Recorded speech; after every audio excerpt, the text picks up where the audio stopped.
तुम्हाला एक गंमत दाखवू का? आमच्याकडे ना एक कावळा येतो रोज आणि माझं लक्ष नसलं ना तर तुम्हाला आवाज देऊन बाहेर बोलवतो आणि असं सांगतो तुम्हाला की मी आलो आहे, आता मला काहीतरी दे. तर आता तो तिथे येऊन बसला आहे बघा, तुम्हाला आवाज येत असेल. त्याचं म्हणणं आहे मला काहीतरी दे आता खायला. आणि मी त्याला, माझ्याकडे रात्रीची भाकरी आहे, ती भाकरीचा तुकडा मी ऑलरेडी त्याला आधी टाकलं आहे, तो परत आला आहे.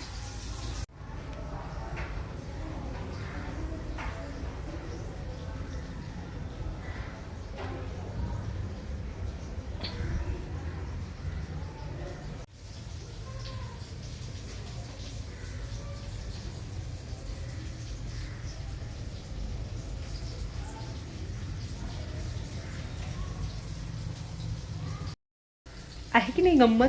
तो रोज येतो आणि मला खूप छान वाटतं. तुम्हाला आवाज देतो ना आणि माझं लक्ष जरी नसलं ना, म्हणजे माझं लक्ष नसतं, आपण आपल्या गडबडीत असतो, तो रोज मला आवाज देतो की बाबा मी आलो आहे, आता मला काहीतरी दे बरं. आणि मला खूप छान वाटतं.